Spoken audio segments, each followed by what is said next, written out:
Welcome back to another episode of Games Done Slow and Bad, where we play games slowly, and most often badly. In an effort to change up the way I record these videos for the tutorial series, I'm going to try something new. What I'm going to do is present you with a menu of things that I intend to cover over the course of the episode, and hopefully this will make it a little bit easier for you to find the items in the video that you're interested in seeing. Today, I have a few things. First, I want to cover changes to the UI in the new beta build. I believe they've called it, rather alpha build. Alpha 13, I believe, is what they have called it. Changes to the UI. I want to take another look at some taming items, some pet care items, feeding, and the taming of hostile pets. Then I want to go into the Underground and go through some of the uses of the shovel and how that influences gameplay. And lastly, I want to end by going through Firearms. In order to make this abundantly clear, when I say Firearms, I mean firearms within the game Keplerth. Please, YouTube, don't screen out my videos. Another change that you're going to see is that over the course of this video, I have recorded and I am voicing over the recording separately. I feel like this is going to create shorter videos, but the content will be much more on point throughout.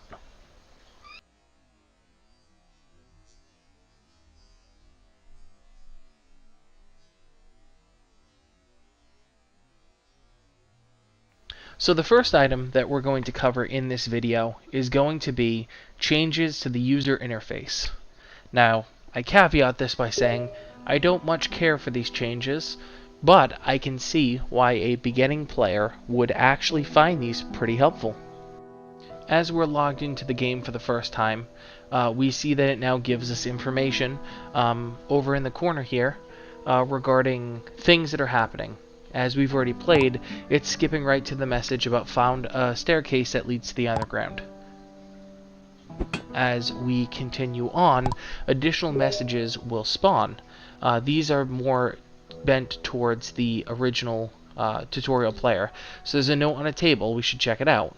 Seems innocuous, and it really is. It doesn't really give you that much information. It just says, hey, stay in, and at night animals are going to attack you. So pretty commonplace for any survival type game.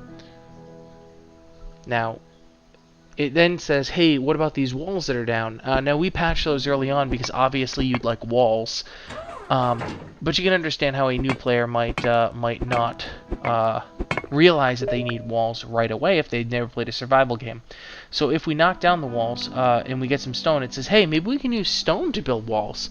So obviously this is a tutorial for a very, very new player on how to build. So, hey, look, we patched that up. Great, awesome. Nothing new with the damage safe. And that is really about it for the UI changes. Now, I am not thrilled about these UI changes because they make a rather annoying little ping when they start up, which is pretty distracting and makes you think that something really, truly important is happening. The other one, which I'm going to splice in here, is the message that you are hungry. I understand that that's sort of a concept that might be new to a player. But you do have a bar down here, and it does tell you that you're hungry. So it feels duplicative that a sound is going to play every time you're hungry. Now, for reference, when we're walking around, we're constantly chowing down because knocking down a few shrubs causes you to be hungry. So I don't find this to be that helpful, but perhaps as a new player, you will. So the second thing I'd like to go over in this episode is a sort of return to animal handling and the improvements implemented recently in different patches. So to recap, a taming collar requires a bone workbench and requires leather, wool, and bone. 5, 2, and 5.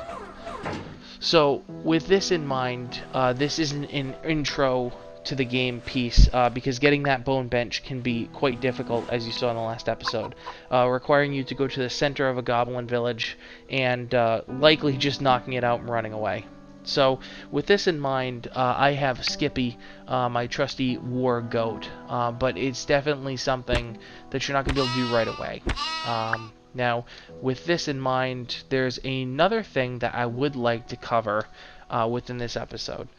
So we have Skippy. He's a defensive type. He gives a slight bonus to movement speed, and that's nice. But what I have found is that this game also gives you the ability to tame animals who are ordinarily hostile to you. And you say, why would I want to tame a hostile animal? Well, they are animals that will want to attack you normally, and as such, they, for whatever reason, have been gifted a real high-end attack stat. The first animal that I attempted to tame who was hostile was a hostile dog. The interesting thing here, they will continue to attack you as you attempt to train them. So if you already have an animal capable of attacking with you, they're going to try and kill the animal while you're taming it. So just something to keep in mind. So as you see with my pet collar, I walk up to the hostile dog and he instantaneously attacks me. I click to start to tame him and the taming bar starts while he whittles down my health. I had a 70% chance and I succeeded.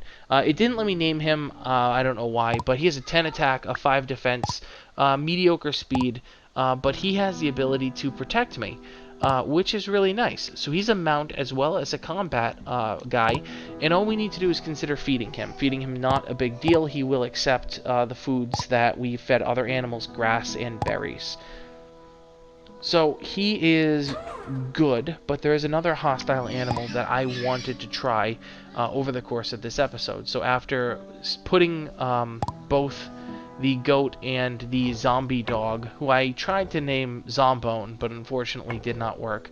After putting them into the animal pen, which I will call later in this episode, I went to find a pig. The good news is I didn't need to go far to find him.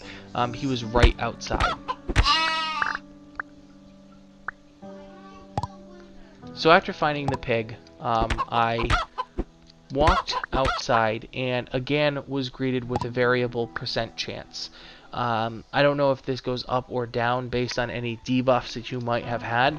I at this point was really hungry, so clearly hunger is not a significant factor. As I said earlier though, interesting little thing, as I was taming him at 70%, the bar was going up, he was attacking, he was being attacked by my dog. So Zomham, he is an attack, he has significantly better attack and defense stats than the zombie dog, with a huge hit to speed. So he is clearly a tanky attacker, while the zom dog is a more common, just plain old attacker, and the goat is more of a mount which you will ride around the map. So that is really all there is that I found new to pet care. I believe you're able to tame most pets, and I believe even enemies in the game. So we'll do more of that, but frankly I don't find this too compelling. I'm a little bit let down by the whole animal care thing, seeing as they really only have one thing you manage, and that is feeding them. There is no benefit to using them. You're not going to suddenly get a more RPG-esque feel. They're not going to improve. This is your pet. You have tamed your pet. He is what he is.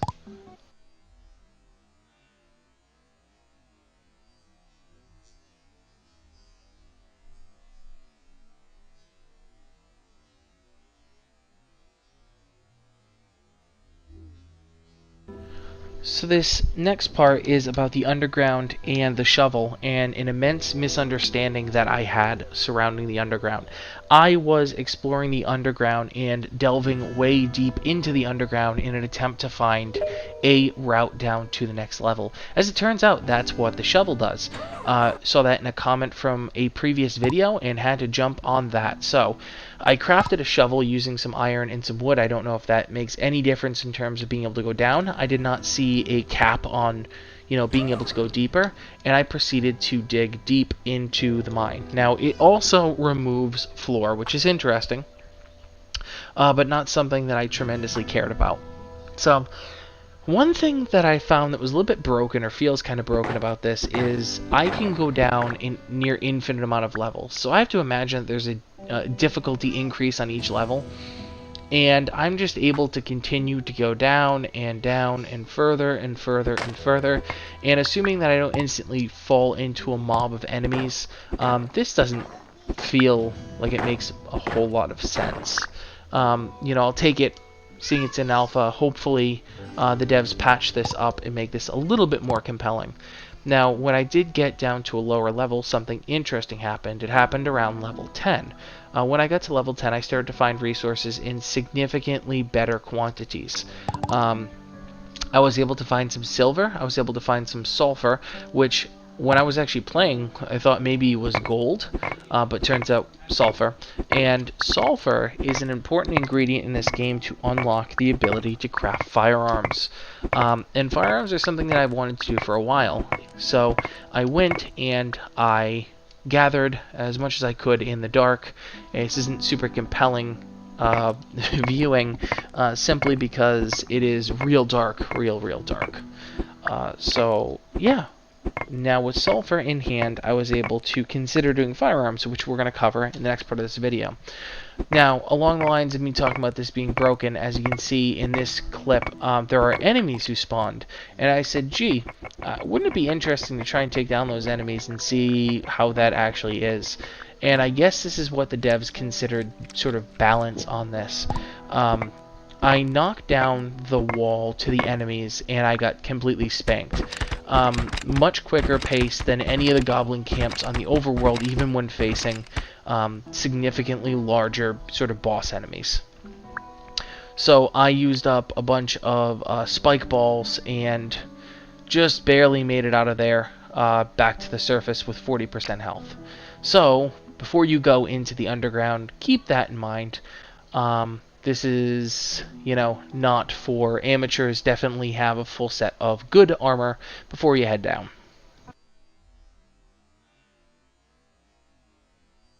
In the last part of this video, I'm going to cover firearms, which is something I did not have the opportunity to get into earlier in the game. Firearms are made from a firearms workbench, which requires sulfur to craft. Sulfur was already hard enough to find, so this feels kind of annoying that I'm using a major crafting ingredient in creating the bench, but hey, that's fine. Once you're in the crafting menu, you're capable of making salt, pepper, gunpowder, a musket, a shotgun, a bullet, explosive arrow, an explosive barrel, and that is it. So it feels like there's opportunity here for the devs to grow this out a little bit. So interestingly enough, salt, pepper is an ingredient in gunpowder, as is sulfur, making gunpowder incredibly expensive for the purposes of crafting. The musket and the shotgun, on the other hand, were pretty cheap, only requiring 8 of some type of metal and wood. I chose to go with the musket personally. Now, that's great. However, one thing did come up. When you craft gunpowder and you craft a bullet, it requires gunpowder for the bullet as well as metal. Well, gunpowder requires sulfur, salt, pepper, and wood. Sulfur is actually a relatively rare ingredient, so this was incredibly frustrating because I was only able to make really 10 rounds for my musket. I went with the musket because shotgun, you know, sort of a blast weapon. I wanted to see what this would do as a max DPS. To test this, I went back down to level 10 of the Underground. And level 10 of the Underground contains some enemies who are significantly more difficult than what I was used to. So after a little bit of exploring, I stumbled upon some giant monster-y enemy and said, oh, I shall test my firearm on you. And I blasted him, I blasted him, I blasted him, I blasted him. That stupid UI came up and he killed me, although I did manage to take him out. That being said, I am not overly impressed by the musket. I did go get my musket because it cost too much for me to leave. Actually, it was mostly the remaining bullets that cost too much. And I did come back around and find another enemy to test it out on, and I was equally as not impressed. Ended up just turning into a sword battle. So at this point, I wouldn't spend a whole bunch of time exploring the Underground because, frankly, to me, it didn't feel tremendously compelling or worth it.